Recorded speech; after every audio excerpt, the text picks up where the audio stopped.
The multi-talented James Fortune walked with me through the crowd at Essence Fest to talk about what drives him to be successful in the business. Is there a particular artist, and it's not an ego thing, but is there a particular artist who pushes you to be better? Who, in terms of when you watch them, when you hear them, and you might be on the stage with them, that you said, I ain't hating, but that person is pushing to make me better. Oh yeah, I mean there's a lot of them. Of course, you know, the person who made me want to do gospel music was Kirk Franklin. You know, I go to a lot of, not really Kirk Franklin, I mean even secular. Prince last night, I was like, man, just watching him, I'm like, well, is that a rehearsal hall around here? We got to get in there. I mean, just looking at the level, Charlie Wilson Sunday, I'm checking him out. So many gospel artists, Fred Hammond, Ty Tribbett.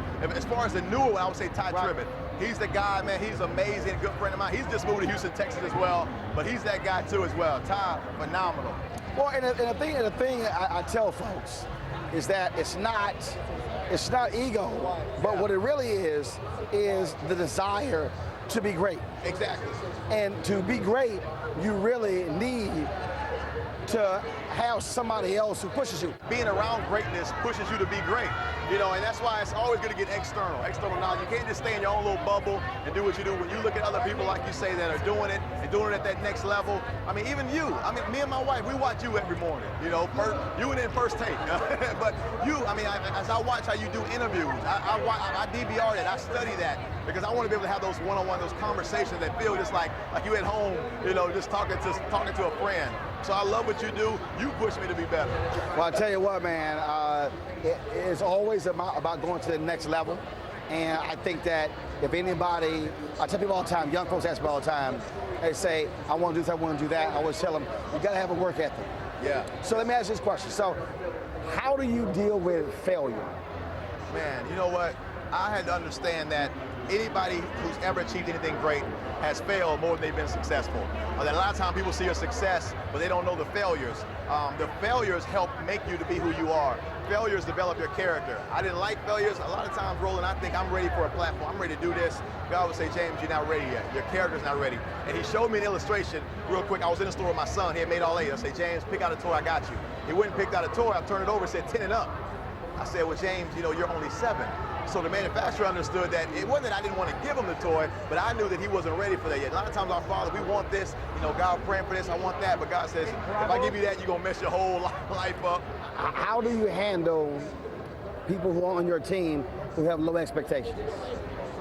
You know what? I think as a leader, I read a lot of John Maxwell. As a leader, I put the responsibility on me. If they're my team member, it's my job to inspire them, to motivate them. If they're gonna be on the team, a lot of times they don't see the vision. They're like, you got all you, and we can do this and we can do that. They don't see the vision, but it's my job to help them see it. A vision is a portrait of possibilities. So a lot of times you got to help the team members see what you see as a leader. So I try to make sure that I'm pouring into them, that I'm spending time with them, that it's not just about doing the work, but it's also about making sure that I'm downloading information, that I'm getting stuff that I can give to them as well.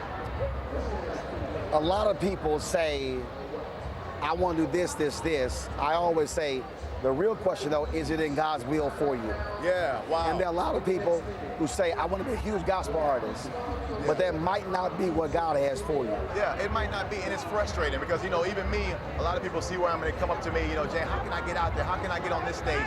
And that's true. You have to make sure that you're in your purpose, that you're in your will. You can see what somebody else is doing. It could be like, wow, I want to do what Roland's doing. I want to do what Jay, I want to do what Steve Harvey's doing. But you got to make sure that you're in your purpose, because what happens is you get frustrated because you're trying to do something that God hasn't shaped you to do. God has shaped all of us with special gifts, special qualities. And a lot of times we're out of shape, we're out of place, and it's frustrating. We waste our destiny, we waste time instead of trying to align our purpose with the gifts that we have. All right, James, always a pleasure, baby. Oh, man, Call me anytime for your show. Absolutely. And I'm glad you're on this Essence special right here on News 1 now on TV1. Thank you for having me. That means a lot, Roland. Folks, James Fortune right here on his News 1 Now Essence Fest special right here on TV1.